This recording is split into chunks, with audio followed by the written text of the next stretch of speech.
myself. Good afternoon, sir. Could we interest you in some chocolate? Chocolate? Chocolate! Chocolate! Chocolate! Chocolate! Squidward selling chocolate bars.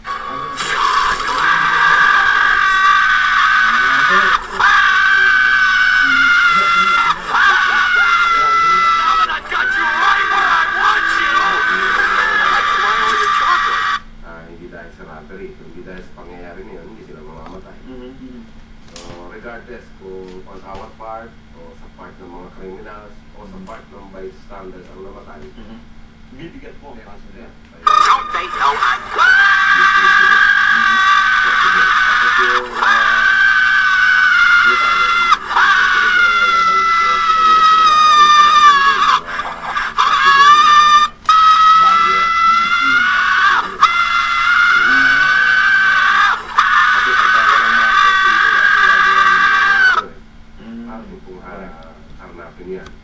At dito po ina-anticipate pa rin na merong lulutang na iba pang mga complainants dito sa mga Yes, opo. At saka iba pang information, open pa naman eh. Saan na Don't they know I'm umo-order. At malalaman din po natin siguro, no? Hopefully, mga darating pa mga araw. At Colonel,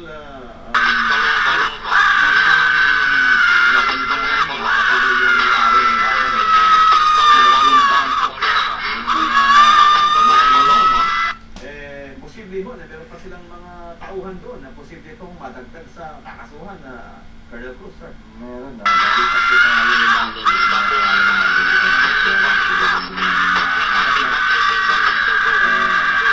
halos karamihan nga sa kanila taga Dasmariñas. Colonel, panel yung mga ganitong insidente, siyempre, basically, ano sila to, no? Crime against property na yung mga Don't they know I'm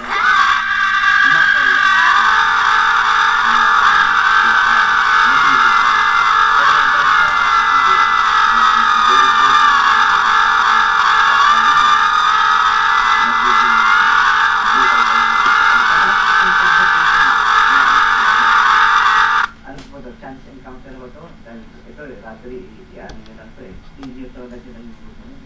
Ang main purpose dito po is to recover yung loot and at the same time to arrest the suspect. If they surrender peacefully, so Don't they know I'm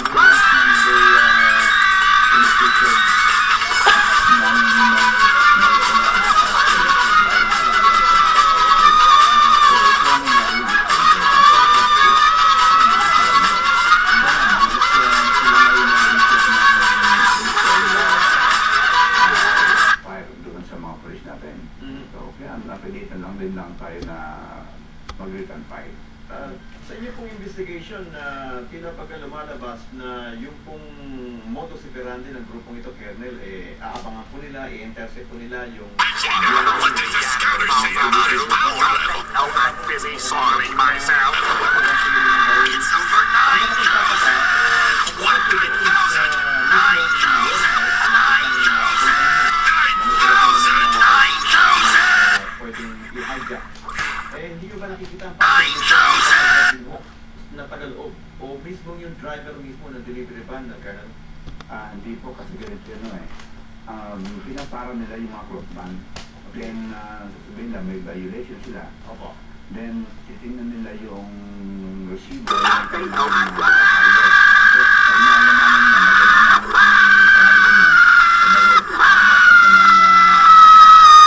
yung license. At the same time, sasabihin na yung halaga ng pangagaw saan dadalhin, then ikaw na nila, aagawin na nila yung sasakyan at ihahagtay na nila yung mga driver at saka helper. So talagang sinecheck na nila, binabantay nila siguro kung ano yung tipong may parasyo na tala ng delivery van sa kanila i-intercept talan. And apparently, siguro parang planado na rin pala mayroong bibili na dito sa mga i-aakit nila mga goods. Iba kasi itong grupo ito, kasi yung grupo ng itong mga hijack na ito ng goods, iba naman ito sa hijacker na hijack naman ng petroleum products, iba naman yan pa yung petroleum product. Yun naman ang base doon sa investigation namin doon sa nahuli na membro, mayroong kasampat doon sa pinagagaling niya. Ayun. Eh kung petroleum product, halimbawa parang hirap yata, ano? Parang yung paihi na pinapangit. Iba naman yun, tatanggalin yung mga ano. Iba yung paihi, iba yung paihi. Yung binabanggit ni Colonel Valeros na pagnanaw ng petroleum product. Doon pa lang yung driver, alam na rin niya na nanakawin niya yung kanyang karga. At ipapasok doon sa kausap niya ng tapos aalis sila sa lugar kung saan nila yung leader at pupunta sa police, magre-report sila daw po ay hinayjack. Yung pala ang diskarte. Ganun ang diskarte. Oo yung ano, parang programa nila.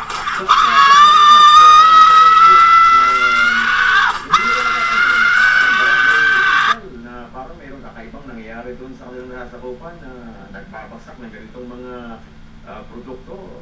Wala ko bang nakukuhang report kayo mula sa barangay? Yung kasi tinabuhan nila, no, medyo malayo. At lagi naman tayo nakikipag-coordinate sa mga barangay kapitan at sa mga, hindi lang sa kapitan, pati sa mga presidente ng mga subdivision at saka homeowners. Kasi sila talaga nakakapagbigay ng instant na information. At nakatulong sa atin yung CCTV.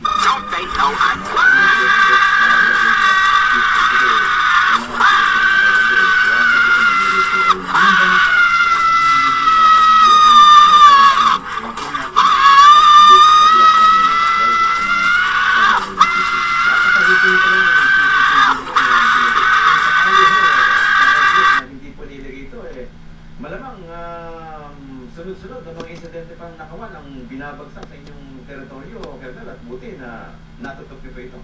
Oo, totoo yung sinabi nyo. At kung wala po yung CCTV nyo, baka ngayon hindi ka natin nahanap yung mga yun. Okay na pangusay. Pinupuri ho natin ang ating mga kapulisan at syempre cooperation din ng ating taong bayan. Kung hindi rin siguro ginastosan ng ating mga homeowners, tama ba, mga homeowners po gumastos, dito makikita tandem na kung makikisa po ang tulungan sa ating mga pulis, malulutas po ang mga krimen. Sana, medyo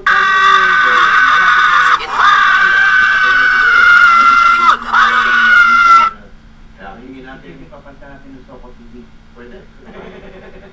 Alamin natin kay Police Colonel Romy Valero, sir.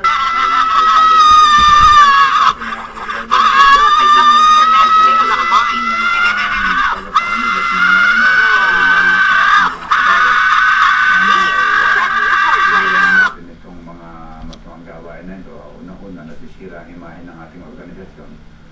At sana naman ay yung pagtingin at paggalang sa atin ng taong bayan ay manatili ang dignidad ng kapulisan. Well said.